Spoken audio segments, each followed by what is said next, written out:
हमारा पहला प्रश्न है, गलसुआ वायरस के कारण मनुष्य का कौन सा अंग प्रभावित होता है? ए तंत्रिका तंत्र, बी आंत, सी श्वास नली, डी पैरोटिड लार ग्रंथियाँ। इसका जो सही आंसर है वो है हमारा ऑप्शन डी, पैरोटिड लार ग्रंथियाँ। अब है हमारा प्रश्न दूसरा, निम्न में से कौन सा रोग जीवाणु द्वारा होता है? ए पोलियो, बी हीमोफीलिया, सी टाइफाइड, डी फाइलेरियासिस। तो इसका जो सही आंसर है वो है हमारा ऑप्शन सी, टाइफाइड। अब है प्रश्न तीसरा, स्वाइन फ्लू वायरस से कौन सा अंग प्रभावित होता है? ए हृदय, बी किडनी, सी श्वास तंत्र, डी आँख। तो इसका सही आंसर है ऑप्शन सी, श्वास तंत्र। अब है अगला प्रश्न, एड्स की बीमारी किससे होती है? ए विषाणु, बी जीवाणु, सी कवक, डी प्रोटोजोआ। इसका जो सही आंसर है वो है हमारा ऑप्शन ए, विषाणु। एड्स जो है वो वायरस के द्वारा होता है और वायरस को विषाणु कहा जाता है, और एड्स का जो वायरस होता है वो है HIV वायरस के कारण एड्स की बीमारी होती है। अब है अगला प्रश्न, प्रोटीन की कमी के कारण होने वाला रोग है? ए मेरिस्मस, बी क्वाशियोकर, सी टिटेनस, डी रक्त का थक्का नहीं जमना। इसका जो सही आंसर है वो है हमारा ऑप्शन बी, क्वाशियोकर। अब है अगला प्रश्न, डेंगू ज्वर की बीमारी किससे होती है? ए विषाणु, बी जीवाणु, सी कवक, डी प्रोटोजोआ।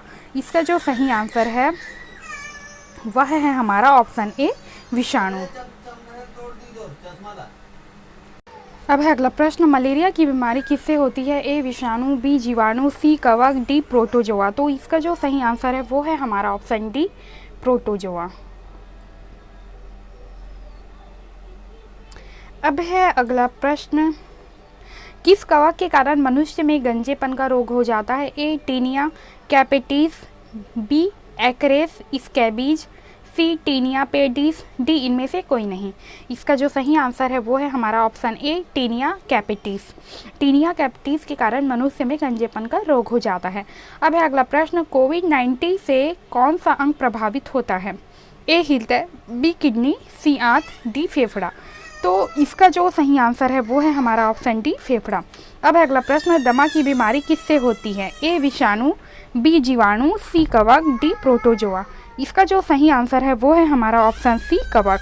अब है अगला प्रश्न, काला ज्वर की बीमारी किससे होती है? ए विषाणु, बी जीवाणु, सी कवक, डी प्रोटोजोआ।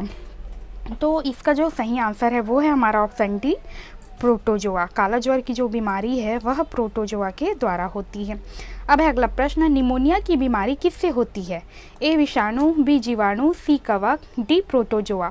तो इसका जो सही आंसर है वो है हमारा ऑप्शन बी, जीवाणु के द्वारा निमोनिया की बीमारी होती है। अब है अगला प्रश्न, पोलियो की बीमारी किससे होती है? ए विषाणु, बी जीवाणु, सी कवक, डी प्रोटोजोआ।